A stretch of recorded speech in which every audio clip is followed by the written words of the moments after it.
समय पर आता हूं, पर रोज 300-400 लोग मेरे निवास पर आ जाते हैं। आप सब भी आमंत्रित हैं, आप भी उस रौनक में शामिल होएं। उस भीड़ की रौनक बढ़ेगी। जब भी आप चाहें आप सुबह आ जाएं। जब मैं भोपाल में हुआ 300-400 लोगों को मैं रोज मिलता हूं और दूर दूर से आते हैं, इसलिए सबसे मिलके आने में कभी देर हो जाती है। मैं बड़े टाइम पर चलता हूं। लोग कंप्लेन करते हैं कि मैं जल्दी पहुंच जाता हूं, पर आज मैं क्षमा प्रार्थी हूं। हाउसफुल है, हाँ। अच्छा, नहीं, टिकट ब्लैक का तो शिवराज पर छोड़ दीजिए, सब कुछ ब्लैक में है। हाँ, तो बड़ी खुशी हुई आप सबसे मिलकर। भाजपा की झूठी घोषणा है, किसानों को कैसे धोखा दिया। हमेशा कहते रहे कि खेती को लाभ का धंधा बनाएंगे, किसान का आयु दोगुना करेंगे। प्रदेश के किसानों की आय कम हुई। हमारा प्रदेश 70%, हमारे प्रदेश की अर्थव्यवस्था 70% कृषि क्षेत्र पर आधारित है, और जब कृषि क्षेत्र कमजोर हो जाता है तो हमारी जो आर्थिक गतिविधि है ये प्रभावित होती है।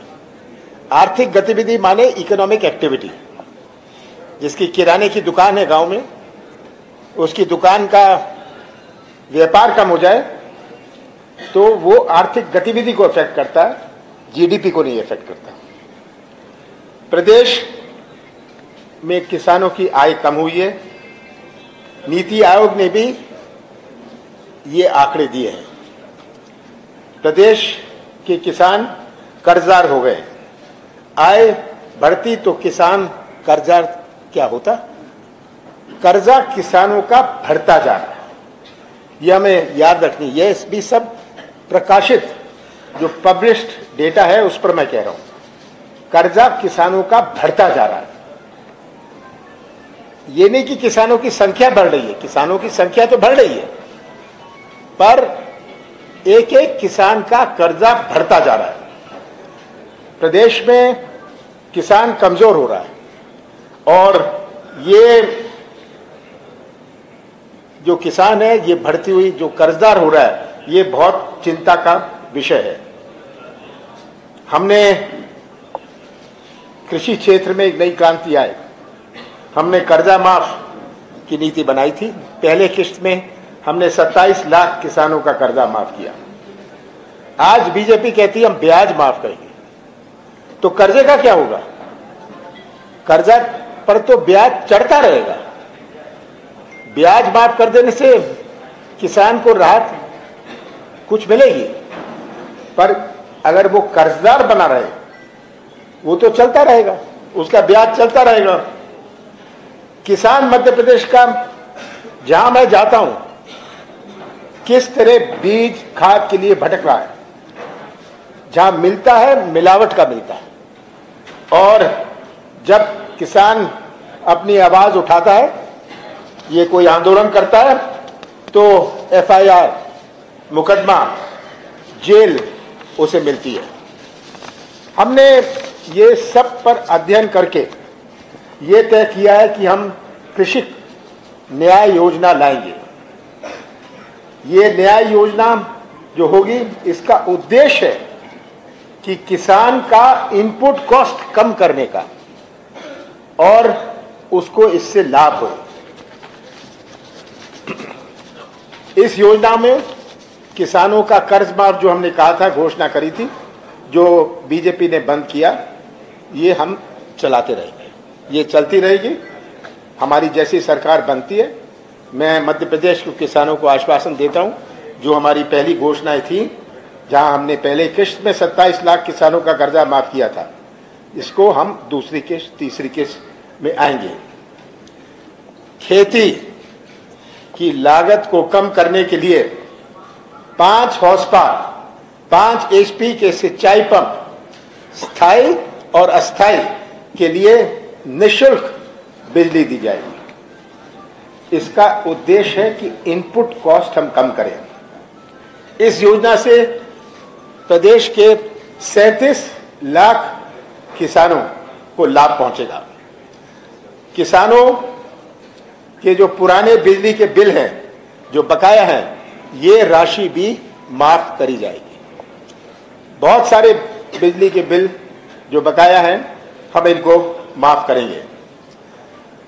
किसानों को 12 घंटे पर्याप्त व निर्बाध बिजली उपलब्ध कराएंगे। 12 घंटे हम करेंगे। हम जितने भी आपराधिक केस बने हैं किसानों पर आंदोलन के, इन सबको हम वापस लेंगे। खेती के लागत को कम किया जा सके, ये इसका हमारा उद्देश्य है। शिवराज सिंह जी को 18 साल बाद बहनें याद आई, बहुत सारी चीजें अभी उनको याद आ रही है। संविदा याद आया। 2018 में शिवराज सिंह जी ने कहा था कि 90% हम देंगे, आज तक नहीं दिया। अब वो कुछ दिन पहले संविदा की घोषणा कर रहे हैं। मैं तो कहता हूं, आपने जो 18 में कहा था वो बैकलॉग भी दे दीजिए, अपना वचन पूरा करिए। और अभी आप कह रहे हैं कि हम 100%, पहले कहा 90%, तब कहते हैं 100%। ये सब गुमराह करने की, प्रलोभन देने की और अपनी पाप धोने की इनकी योजना है। चुनाव आ जाते हैं, इनको संविदा याद आते हैं, इनको बहनें याद आती हैं। ये सब बातें इनको तब याद आनी शुरू होती हैं। और वो जानते हैं कि 4 महीने बाद मध्य प्रदेश की जनता इनको अब विदा करने वाली है। तो कुछ भी बोल दो, कुछ भी कह लो, कोई चिंता का विषय नहीं है। मैं तो कहता हूं कि हमें ये 5 साल याद करने चाहिए।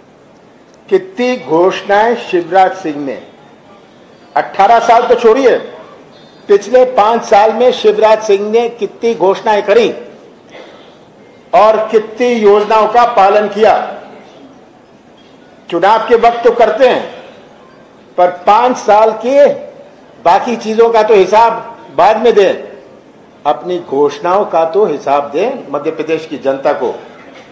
ये आज सोचते हैं कि मध्य प्रदेश की जनता को वह गुमराह कर पाएंगे, उनका ध्यान कर पाएंगे। चुनाव का समय आता है, इनकी नाटक टोटंकी शुरू होती है। आज बड़े दुख की बात है कि प्रदेश की जो तस्वीर है, जहां हर वर्ग परेशान है, ये आज हालात है। पहले घर आंगन की बिजली माफ, हमने कहा 100 रुपए माफ, 200 रुपए हाफ। अब खेत खलियान का बिजली बिल माफ, किसान का पुराना बिल माफ और आगे मुफ्त बिजली का रास्ता साफ। तो ये आज कृषि क्षेत्र के लिए मैं मध्य प्रदेश की जनता को वचन देना चाहता था और उनको याद दिलाना चाहता हूं, मध्य प्रदेश के किसानों को, मध्य प्रदेश के हर वर्ग को, कि किस तरह उनके साथ धोखा हुआ है, किस तरह धोखा अब कर रहे हैं और 5 साल कितना बड़ा धोखा हुआ है। आप क्रम से पूछते जाइएगा, खत्म हो जाए। हसन साहब एक मिनट,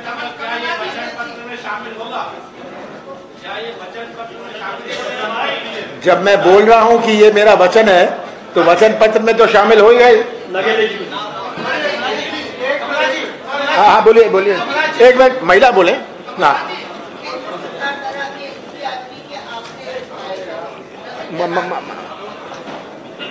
सरकार द्वारा एनसीआरटी के नए आंकड़े आए हैं, जिसमें 63.6 की दर से मध्य प्रदेश में दलितों पे अत्याचार हो रहे हैं। हिंदुस्तान भर में नंबर 1 थे दलितों के अत्याचार में मध्य प्रदेश, जबकि उनके नेता ने कांग्रेस की उन्होंने आंकड़ों को नकार दिया। इस पे आपका क्या कहना है? देखिए, जो भी आंकड़े आ रहे हैं, आज महिलाओं पे अत्याचार पर नंबर 1, आदिवासियों पर अत्याचार पर नंबर 1, बेरोजगारी में नंबर 1, ये शिवराज सिंह जी ने यहां पहुंचा दिया नंबर 1। जहां नंबर 1 होना था, उससे तो हम 101 हो गए। और जहां हमें नहीं होना था वहां हमें नंबर 1 पहुंचा दिया।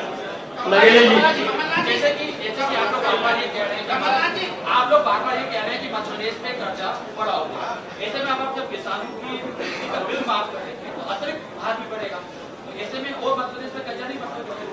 इन्होंने अभी तक 3,30 करोड़ रुपए कर्जा लिया है। मुझे बताया गया, सुना है कि 10 करोड़ और लेने जा रहे हैं, 10,000 करोड़। मेरा प्रश्न साफ है, जो 3,30,000 करोड़ रुपए कर्जा लिया आपने उसका क्या किया? उसका हिसाब दीजिए। बड़े बड़े ठेके दिए, बड़े बड़े पिछले 1 साल में आप लोग ही सूचना ले लीजिए कितने ठेके दिया। रोज सुनते हैं कि ये ठेके दे रहे हैं। बहुत सारे शिलान्यास तो ये इसलिए हो रहे हैं कि ठेका दे दिया जाए, 25% एडवांस मिलेगा, उससे जो रकम निकालनी है निकाल दो। आज भ्रष्टाचार, 1 मिनट, भ्रष्टाचार की कोई सीमा नहीं। पूरे प्रदेश में ऊपर से लेके नीचे तक पब्लिक से पूछिए, मैं तो सभा में पूछता हूं भ्रष्टाचार का क्या हाल है, और सब मुझे सुनाते हैं क्या हो रहा है। किसी के पास 50 एकड़ जमीन, पैसे दो काम लो, उसका नाम गरीबी रेखा में जुड़ जाता है। ये आज हालात है। ये तो जनता गवाह है भ्रष्टाचार की, जनता गवाह है, और जनता या तो उसकी विक्टिम है, भुगत रही है, या उसकी गवाह है। आज इतना भ्रष्टाचार, आज क्यों नहीं यहां निवेश आ रहा? क्योंकि एक सिस्टम जो बना लिया है। एक तो होती है भ्रष्टाचार हो रहा है, एक है कि भ्रष्टाचार को एक व्यवस्था बना ली है, सिस्टमिक बना लिया है भ्रष्टाचार। कमलनाथ जी, आपने अभी शुरू में कहा कि आपने 27 लाख किसानों का कर्ज माफ किया, अभी अंत में आपने कहा कि निवेश नहीं आ रहा मध्य प्रदेश में। मध्य प्रदेश की जनता थोड़ी असमंजस में है कि आप जो कहते हैं और शिवराज सिंह चौहान जी जो कहते हैं, दोनों में अंतर आता है। तो मध्य प्रदेश की जनता निर्णय किस प्रकार से, क्या आपको एक मिनट मेरा सवाल पूरा हो जाए, मेरा सवाल पूरा हो जाए, क्या आप अपने 15 महीने के कार्यकाल का कोई व्हाइट पेपर रिलीज करेंगे जिससे कि मध्य प्रदेश की जनता मुतमिन हो जाए कि आपने क्या किया था? आपने कहा मेरी बात और शिवराज की बात में बहुत अंतर है। ये सही कहा आपने, मेरी बात और शिवराज सिंह जी की बात में बहुत अंतर है। और निवेश नहीं आता, क्यों नहीं आता? इन्वेस्टमेंट, निवेश आप डिमांड नहीं कर सकते, आपको अट्रैक्ट करना पड़ता है। Investment is an article of faith. Investment can not be demanded, it has to be attracted. और अट्रैक्ट तभी होता है जब लोगों को प्रदेश पर विश्वास हुए। ये इन्वेस्टमेंट समिट करते हैं, 33 लाख करोड़ रुपए का, आप जोड़िए, इन्होंने इन्वेस्टमेंट समिट में घोषणाएं करी हैं। कितना इन्वेस्टमेंट आया? इसका 5% भी नहीं आया। और मैंने कोई इन्वेस्टमेंट समिट नहीं किया। जो मैंने किया था इंदौर में, मैंने सम्मेलन किया था जिसमें बड़े से बड़े उद्योगपति जिन्होंने भाग लिया। मैंने कोई घोषणा नहीं करी। मैंने कहा पहले मैं मध्य प्रदेश की पहचान एक विश्वास की बनाऊंगा, तभी इन्वेस्टमेंट आएगा। और यही होता है। आज लोग जो दूसरे प्रदेशों में जाते हैं, क्यों जाते हैं? जिसको तमिलनाडु और केरल में अपना सामान बेचना है, वो पंजाब और हरियाणा में क्यों लगाता है उद्योग? उसके लिए तो ज्यादा सुविधा है वो मध्य प्रदेश में लगाए। 5 प्रदेशों से हम घिरे हुए हैं। तो ये एक ऐसा प्रदेश है जो 5 प्रदेशों से हम घिरे हुए हैं, पर इन्वेस्टमेंट जाता है दूसरी जगह। सर, मैं आपसे ये जानना चाहता था कि जिस तरीके से कांग्रेस अपना ऐलान कर रही है, चाहे गारंटी की स्कीम्स हो, और उसको बीजेपी तेजी से काउंटर कर रही है। आपने कहा था, उन्होंने कहा था 1,500 रुपए देंगे 1,000 के जवाब में, वो धीरे धीरे उस तरफ आ रहे हैं। अब वो गैस सिलेंडर देने की बात भी कर रहे हैं कि सर रक्षाबंधन से वो गैस सिलेंडर देना शुरू कर देंगे। तो आपको लग नहीं था कि देखिए, अगर ये क्या, मुझे तो खुशी है, मेरे कारण अगर 500 रुपए हो गया तो मुझे तो खुशी है, ये मेरे कारण ही हुआ। हाँ, इसका श्रेय उन्हें नहीं जाता, उसका श्रेय मुझे जाएगा। कांग्रेस के पास चुनाव आते आते कुछ बचेगा नहीं। हम देखिए, हमारे पास आज जो प्रदेश की स्थिति है, हर क्षेत्र में कुछ ना कुछ करने की आवश्यकता है। हमारा छोटा व्यापारी होए, हमारे इन्वेस्टमेंट होए, हमारे बेरोजगारी होए, ये कह देना हम इतने लाखों को रोजगार देंगे। आप पढ़िए अखबार साल भर, हर 5 साल, हर साल ये कहते हैं 1 लाख नौजवानों को ये रोजगार मिलेगा।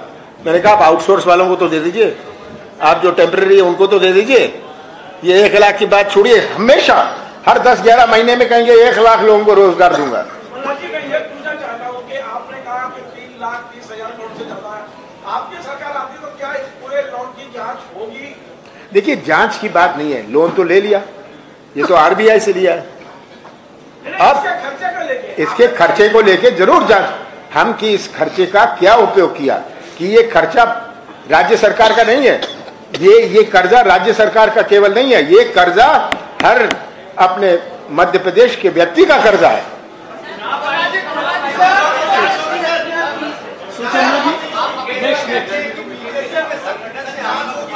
हाँ, आप हमेशा कहते हैं कि बीजेपी के संगठन से आपका मुकाबला है, अभी लगातार केंद्रीय मंत्रियों का यहाँ के लोग बड़े उनके संगठन के लोग लगातार रणनीति बना रहे हैं और आज अमित शाह जी भी आपको सवाल आ रहे हैं, तो क्या कांग्रेस ऐसा क्या बैक फाइट करने वाली है इस चीज को लेकर आप हमेशा संगठन? देखिए मुझे अपने संगठन पर, हमने पिछले 3 साल में अपना संगठन बनाया और मुझे अपने संगठन पर पूरा विश्वास है। सबसे बड़ी चीज है मुझे मध्य प्रदेश के मतदाताओं पर पूरा विश्वास है।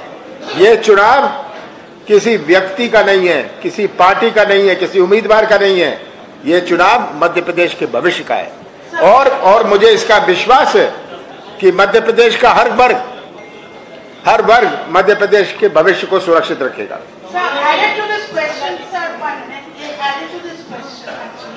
There has been a shift in strategy. 2008, 2013, 2018. It was Shivraj Singh Chauhan who was leading the elections. Even last time it was against you. This time it is Amit Shah who has joined. And he has taken full charge. An entire team of union ministers have come. How are you perceiving this? Why this shift in strategy? It is their nervousness. They are seeing the writing on the wall. They are seeing the writing on the wall, what the real situation is. And obviously this is an election. They are contesting. Let them do what they have to do. We will do what we have to do. Madhya Pradesh में लगातार दलित और आदिवासियों पर कई सारे मामले निकलकर सामने आ रहे हैं, लेकिन अब तक सरकार जो है वो ठोस फैसला किसी भी मामले में नहीं ले पाई है। अब मध्य प्रदेश में आप अगर सरकार में आते हैं तो किस तरीके का कोई कानून क्या इनके लिए बनाया जाए? किसके लिए? आदिवासियों और दलितों पर जो मामले निकलकर अत्याचार हो रहे हैं। देखिए ये एक भावनाओं से होता है, ये हमें याद रखनी है बात कि आज मध्य प्रदेश में हर जिले में आदिवासी अत्याचार हो रहा है। अत्याचार का ये मतलब नहीं कि उसको अटैक किया जा रहा है, उसके नाम पर फर्जी लोन, उसका पट्टा नहीं देना, उसके नाम पर जमीन खरीद लो। आदिवासियों का जितना शोषण हुआ है मैं सोचता हूं इतिहास में कभी नहीं हुआ पिछले 5 साल में। कमलनाथ जी, आपका व्यवसाय और उद्योगों पर पकड़ मानी जाती है। मध्य प्रदेश सरकार 3.5 लाख करोड़ के कर्जे में है वर्तमान हालात में, और जिस तरीके की घोषणाएं दोनों पार्टियां कर रही हैं, भविष्य में आप उसे किस नजरिए से देखते हैं? उसे कैसे कंट्रोल किया जाएगा? जो कर्जा बढ़ रहा है, जो घाटे में जा रहा है प्रदेश, उसको कैसे मेंटेन किया जाएगा? मैंने कोई भी बात कहने से पहले हिसाब लगा लिया कितना खर्चा लगेगा। मुझे याद है जब मैंने कहा था 27 लाख किसानों का कर्जा माफ करूंगा, मैं किसानों का कर्जा माफ करूंगा, पूरे विभाग ने इसका अपोज किया। ये करीब 50 लाख करोड़ रुपए, 50 लाख किसानों का कर्जा अपोज किया। मैंने अपने आप रणनीति बनाई थी, और क्या थी मेरी रणनीति? आज मैं ओपन कर दूं, सुनना चाहते हैं? सब ये कहते थे ये FRBM, आप में से पता नहीं है FRBM कितने लोग जानते हैं। मुझे ये सुनाया FRBM हम वायलेट करेंगे। मैंने कहा FRBM, मैं था कैबिनेट कमेटी में जब ये FRBM का कानून बना था। आप मुझे FRBM का पाठ मत पढ़ाइए। और हमारा जो था 34 लाख करोड़ शेड्यूल बैंक से, मैंने शेड्यूल बैंक से कहा अब आपका बैंक बंद कर दीजिए, आप किसानों का कर्जा माफ करिए। उन्होंने अपोज किया कि अरे इंडस्ट्री का, मैंने कहा इंटरनेट में आप 30, 40, 25% माफ करते हैं, किसानों का क्यों नहीं कर सकते? मैंने सब बैंकों से बात करी। अंत में मैं लंबी कहानी नहीं बताना चाहता, 50% उन्होंने किसानों का कर्जा माफ किया। जो मेरा 32,000 करोड़ था 16,000 करोड़ हो गया। इस तरह प्लानिंग करते हैं, इस तरह कैश फ्लो बनाते हैं। जो आज मैंने अनाउंस किया है, मैंने इसका पूरा हिसाब लगाया, इसमें कितना पैसा लगेगा, इसके रिसोर्सेज कहां से आएंगे। और रिसोर्सेज आते हैं जब इकोनॉमिक एक्टिविटी बढ़ती है। पहला लक्ष्य है इकोनॉमिक एक्टिविटी, आर्थिक गतिविधि कैसे बढ़े, उससे रिसोर्सेज बनते हैं। एक उद्योग आता है मध्य प्रदेश में, 500,000 लोगों को रोजगार मिलता है, पर साथ साथ उससे जो इकोनॉमिक एक्टिविटी बनती है, कोई गाड़ी चला लेता है, कोई ढाबा खोल लेता है, किसी का ट्रैक्टर चल जाता है, इससे इकोनॉमिक एक्टिविटी बनती है। चलिए चलो, आप लेकर आएंगे तो बच्चों को कुपोषण को लेकर क्या योजना है? क्या कुपोषण दूर करने के लिए मध्य प्रदेश में कुपोषण दूर हम देखिए, जो हमारे कानून है हम उनको फिर से उन पर चिंतन करेंगे। सुपोषण कि बैंक भी बना रहे, सुपोषण बैंक अभी नहीं बोलेंगे। कमला जी, आप लोग सभी चुनाव आता है, चाहे भाजपा किसानों के लिए, महिलाओं के लिए, सब लोगों के लिए घोषणा करते हैं। एक बड़ा वर्ग जो है वो जनरल वर्ग, सामान्य वर्ग होता है हमेशा। क्या कांग्रेस इस बार सामान्य वर्ग के लिए कुछ ऐसी चीजें लेकर आने वाली है जिसको सीधा हम कहें कि ये मिडिल क्लास के लिए आपने सोचा है? हम बहुत सारी चीजें लाएंगे, पर अब इसको समाप्त किया जाए। पर समापन के पहले एक और सूचना आपको देना चाहते हैं।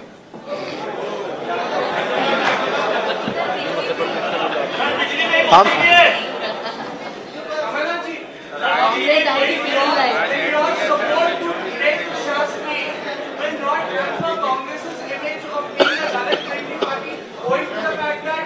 आकाश जी के बाद में लास्ट रुक जाए 2 मिनट।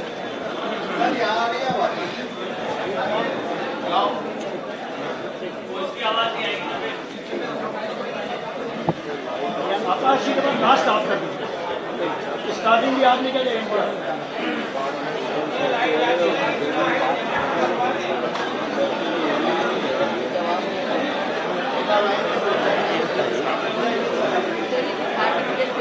हम एक मिनट, अब ये बहुत हो गया, ये छोड़ो। ठीक है, अंत में समापन के पहले एक और सूचना, नहीं अब और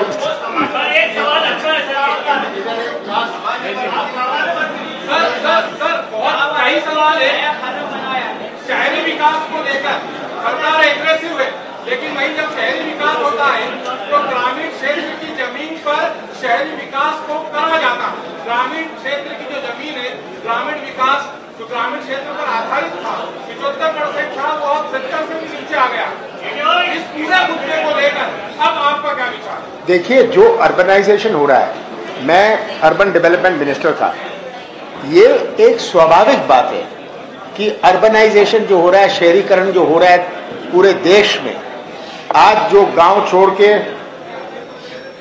ब्लॉक में जा रहे हैं, ब्लॉक वाले जिले में जा रहे हैं, जिला छोड़ के शहरों में जा रहे हैं, ये आज अर्बनाइजेशन हो रहा है। अर्बनाइजेशन की बात होती है, पर सबर्बनाइजेशन की बात नहीं होती। जब तक हम सबर्बनाइजेशन के बारे में ना सोचें, प्लान सबर्बनाइजेशन, ये नहीं कि किसी ने आपको नक्शा दे दिया, ये जमीन ले लो खेत की। It is got to be planned urbanization, suburbanization. So urbanization is not the issue, suburbanization is the issue, because सब जगह विश्व में ये अर्बनाइजेशन हुआ है। अच्छा, अब समापन के पहले एक और सूचना आपको देना चाहता हूं। नहीं, मुझे जाना है। हमने नर्मदा की सेवा, नर्मदा में हम सब आस्था रखते हैं। हम नर्मदा सेवा सेना हम बना रहे हैं। हमारे 28 क्षेत्रों में ये बनेगी जहां से नर्मदा गुजरती है। नर्मदा सेवा सेना, और वहां के हम सदस्य बनाएंगे। ये जो लिखे पॉइंट्स हैं, ये इसमें संकल्पित रहेंगे कि हम ये सेवा करेंगे। और ये एक गैर राजनीतिक है, इसमें कोई भी आ सकता है, शिवराज सिंह भी साइन कर सकते हैं, मुझे इतराज नहीं है। वो भी नर्मदा सेवा में अगर वो मान जाए कि नर्मदा रेत का धंधा बंद हो जाएगा, तो मैं तो आमंत्रण करता हूं शिवराज सिंह जी को भी, ये भी इस सेना के सदस्य बन जाए। आप सबका बहुत बहुत धन्यवाद। मोदी कहते हैं कि रेवड़ी कल्चर के खिलाफ है पीएम मोदी, और शिवराज जी हजार क्या कहेंगे आप? पीएम मोदी से पूछिए ना, मेरे से क्यों पूछ रहे हैं?